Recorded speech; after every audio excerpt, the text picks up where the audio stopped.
வணக்கம் மாணவர்களே. இன்றைய 10ஆம் வகுப்பு கணக்கு பாடத்தில் இயல் 1 உறவுகளும் சார்புகளும் பார்க்க போகிறோம். இந்த அமர்வில் மெய்மதிப்பு சார்பு அப்படிங்கிற தலைப்பில் இருக்கக்கூடிய ஒரு முக்கியமான 5 மதிப்பெண் வினாவிற்கான விடை பார்க்க போகிறோம். முதல்ல மெய்மதிப்பு சார்புனா என்ன அப்படின்னு பார்ப்போம். அதுக்கு நாம் முதல்ல என்ன தெரிஞ்சிருக்கணும் அப்படின்னா மெய்யெண்களை பற்றி தெரிஞ்சிருக்கணும். ஏற்கனவே நம்ம நிறைய பார்த்துருக்கோம். இயலெண்கள், முடியெண்கள், முழுக்கள், விகிதமுறு எண்கள், விகிதமுறா எண்கள் இவையெல்லாம் சேர்ந்தது தான் மெய்யெண்கள். இது நமக்கு தெரியும். இப்போ மெய்மதிப்பு சார்பு அப்படிங்கிறத எப்படி வரையறுக்கிறாங்க அப்படின்னு பாருங்க. சார்பு f from a to b ஆனது மெய்மதிப்பு சார்பு எனில் f இன் வீச்சகமானது r எனும் மெய்யெண்களின் உட்கணமாக இருக்கும். அதாவது f of a உட்கணம் r for all a belongs to a ஆகும். சார் கொஞ்சம் புரிகிறபடியாக சொல்லுங்கள் சார். வேற ஒன்றும் இல்லை, நம்ம ஒரு சார்புக்கு எப்பயுமே மதிப்பகம் வீச்சகம் எழுதுவோம். அந்த வீச்சகத்தில் இருக்கக்கூடிய உறுப்புகள் மெய்யெண்களுக்குள்ளே இருக்கணும், அவ்வளோதான். இதான் கண்டிஷன், சரியா? இப்போ இது தொடர்பான ஒரு முக்கியமான கணக்கு நம்ம பார்க்க போகிறோம். பயிற்சி 1-4 10வது கணக்கு. முதல்ல கணக்கை வாசிப்போம். f from -5,9 to r என்ற சார்பானது பின்வருமாறு வரையறுக்கப்படுகிறது. f of x வந்து ஒரு 3 சார்புகளை கொடுத்துருக்குறாங்க. எனில் பின்வருவனவற்றை காண்க. 1 2 3 4 கணக்கு கொடுத்துருக்குறாங்க. இந்த -5,9க்கு ஒரு 2 பக்கத்துலையும் அடைப்புக்குறி கொடுத்துருக்காங்களா, இதை வந்து க்ளோஸ்டு ப்ராக்கெட் மூடிய அடைப்புக்குறின்னு சொல்கிறோம். -5 உண்டு 9 உண்டு. இது பற்றி நீங்கள் பெரிய வகுப்பில் இன்னும் தெளிவாக படிப்பீங்க. இப்போ இந்த மாதிரி கணக்குகளை நம்ம 2 விதமாக செய்யலாம். இந்த எக்ஸின் மதிப்புகளை பக்கத்திலேயே அந்த -5லேருந்து 2 வரைக்கும் போட்டு அப்படியே அதுக்கு நேரம் உள்ளதை பார்த்து எழுதலாம். பட் அந்த முறையில் நமக்கு சில நேரங்களில் தப்பு விழுகும். அதனால் நம்ம எண் கோடு முறையை பயன்படுத்துகிறோம். இப்போ பாருங்கள், ஒரு எண் கோடு போட்டுக்கிட்டேன்.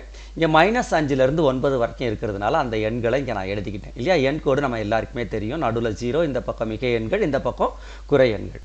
இப்போ அடுத்த ஸ்டெப்பு ஒவ்வொன்றா நம்ம பார்ப்போம். இப்போ பாருங்கள், ஃபஸ்ட்டு எக்ஸின் மதிப்பானது -5க்கும் 2க்கும் இடையில் இருக்கும் பொழுது rx + 1ஆக இருக்குது.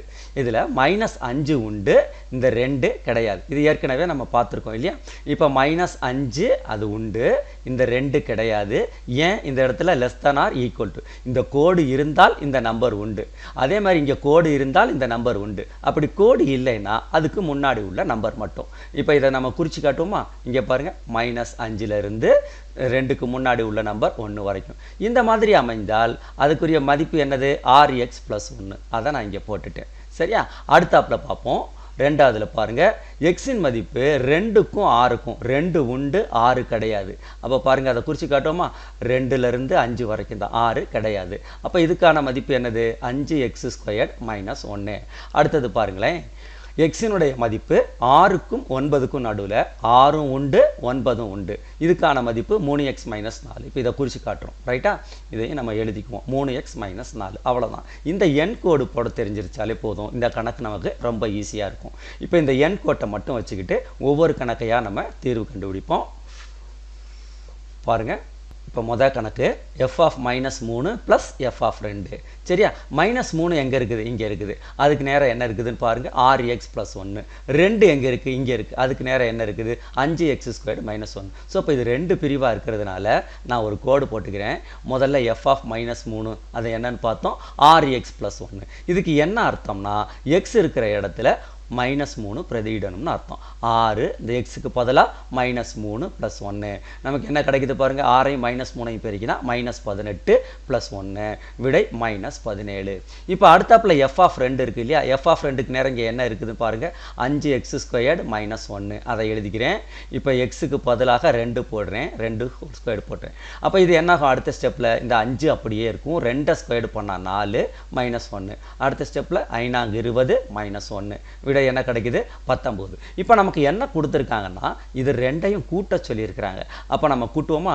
f of -3 + f of 2 = -17 + 19. அப்போ விடை என்ன வரும்? 2 வரும். ஏன்னா மிக எண் தான் பெருசாக இருக்குது. இதுதான் நமக்கு தேவையான விடை. 1வது கணக்கு. அடுத்தாப்பில் நம்ம பார்க்க போகிறது 2வது கணக்கு. f of 7 - f of 1. f of 7 பாருங்க, எங்கள் 7க்கு நேரம் என்ன இருக்குதுன்னு பாருங்கள், 3x - 4 இருக்குது. 1க்கு நேரம் நமக்கு என்ன இருக்குது? rx + 1. இப்போ நான் முதல்ல f of 7 கண்டுபிடிக்கிறேன். என்ன பாருங்கள், 3x - 4 போட்டுக்கிறேன். அடுத்த ஸ்டெப்பு எக்ஸுக்கு பதிலாக இந்த 7 பிரதியிடணும். 3 7 21. அப்போ -4 போடுறேன். கழிச்சு வந்தால் விட என்ன கிடைக்குது? 17 கிடைக்குது. கிடைக்குது. அடுத்தாப்புல எஃப் ஆஃப் ஒன்றுக்கு நேரம் நம்ம என்ன கிடைக்குது 6x + 1. அப்போ 6 × 1 + 1 6 6 + 1 7. இப்போ இது ரெண்டையும் கழிக்க சொல்லியிருக்காங்க. எஃப் ஆஃப் 7லேருந்து எஃப் ஆஃப் 1 கழிக்கணும். அப்போ என்ன கிடைக்கணும் பாருங்க 17 - 7 விடை 10. இது ரெண்டாவது கணக்கான விடை. அடுத்தாப்புல பார்க்க போகிறது மூணாவது கணக்கு 2f(4) + f(8). இந்த கணக்கு ரொம்ப கவனமாக செய்யணும். பாருங்களேன், முதல்ல நம்ம என்ன கண்டுபிடிக்கணும், f(4) கண்டுபிடிக்கணும். நிறைய பேர் எடுத்த உடனே 2f(4)ன்னு போட்டு 2ஆல் பிரிக்கிடுவாங்க. அப்படி பெருக்கக்கூடாது, விடை தப்பாக வரும். இப்போ f(4) கண்டுபிடிக்கிறோம் பாருங்க. 5 × 4² இல்லையா, அந்த 4 தூக்கி போடுறேன். நான் 5 × 4² பார்க்கல. அப்போ 5 × 16 - 1 80 - 1 விடை என்னது 79. இது என்னது f(4) தான். நமக்கு என்ன வேணும் 2f(4) வேணும். ஸோ அப்போ அந்த மதிப்பை 2ஆல் பெருக்கிறேன். 2 × 79 158. சரியா? அடுத்தாப்புல பாருங்க f(8) 8 இங்கே இருக்குது. அதுக்கு நேரம் என்ன இருக்குது 3x - 4 அதை போட்டுக்கிட்டேன். அப்போ 3 × 8 - 4 அடுத்து 3 24 - 4 விடை என்ன கிடைக்குது 20. இது f(8). சரியா? இப்போ f(8) கண்டுபிடிச்சாச்சு. இப்போ நம்ம என்ன செய்யணும், இந்த ரெண்டு மதிப்புகளையும் கூட்டணும். கூட்டி பார்ப்போமா என்ன வருதுன்னு 158 + 20 178. அவ்வளோதான். இப்போ மூணாவது கணக்கு முடிஞ்சு போச்சு. அடுத்தாப்புல நம்ம பார்க்க போகிறது நாலாவது கணக்கு. இது கொஞ்சம் பெருசாக இருக்கிற மாதிரி தோணும், ஆனால் அந்த மதிப்புகள் ஏற்கனவே இருக்கிறதுனால ஈஸி, பயப்பட வேண்டாம். சரியா? இப்போ பாருங்கள் f ஆஃப் -2 -2க்கு நேரம் என்ன இருக்குது 6x + 1 இருக்குது. ஸோ நம்ம இப்போ என்ன செய்ய போகிறோம்னு பாருங்கள் 6 × -2 + 1. அடுத்தாப்புல பாருங்கள் -12 + 1 விடை -11. f ஆஃப் என்ன கண்டுபிடிச்சிருக்கோம் -2. நமக்கு என்ன தேவை 2f ஆஃப் -2. இந்த மதிப்பை 2ஆல் பெருக்கிறேன். அப்போ விடை -22. அடுத்தாப்புல பாருங்களேன் f ஆஃப் 6. f ஆஃப் 6க்கு நேரம் என்ன இருக்குது 3x - 4. ஸோ 3 × 6 - 4 3 18 - 4 விடை என்ன கிடைக்குது 14. சரி, அடுத்தாப்புல f ஆஃப் 4 கண்டுபிடிக்கணும். இப்போ நம்ம டைரெக்டாக எல்லாமே இருக்குது. f ஆஃப் 4 f ஆஃப் -2 எல்லாம் ஏற்கனவே கண்டுபிடிச்சிருக்கோம். அதனால் அந்த மதிப்புகளை போட போகிறோம்.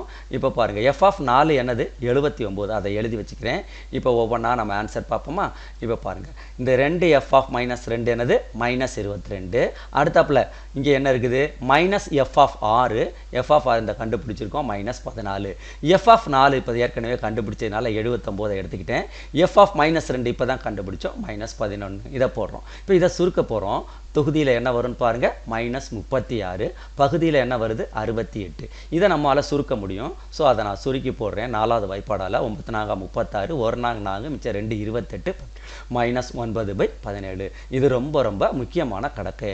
சரியா? அடுத்தாப்புல நம்ம பார்க்க போகிறது என்னென்னா இந்த முழு தீர்வையும் ஒரே பக்கத்தில் கொடுத்துருக்கிறேன். இதை நீங்கள் என்ன செய்யணும் ஸ்க்ரீன்ஷாட் எடுத்து வச்சுக்கோங்க. நீங்கள் ஆன்சர் பார்க்குறதுக்கு வசதியாக இருக்கும்.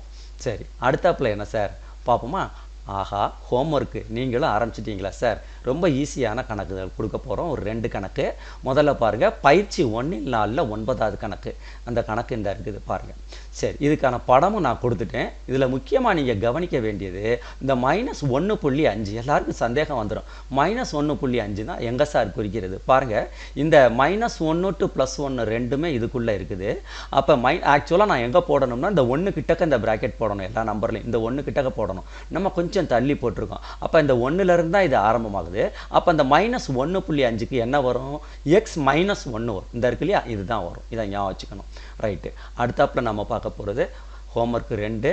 இது என்னென்னா எடுத்துக்காட்டு 1/18. இது ஒன்றும் இல்லை, நம்ம புக்கில் உள்ள ஒரு கணக்கு தான், எடுத்துக்காட்டு கணக்கு. இது ரொம்ப ஈஸியானது. இதுக்கான படமும் கொடுத்துருங்க. நீங்கள் இதை செஞ்சு பார்த்து விடையை உங்கள் ஆசிரியர்கிட்ட சரிபார்த்துங்க.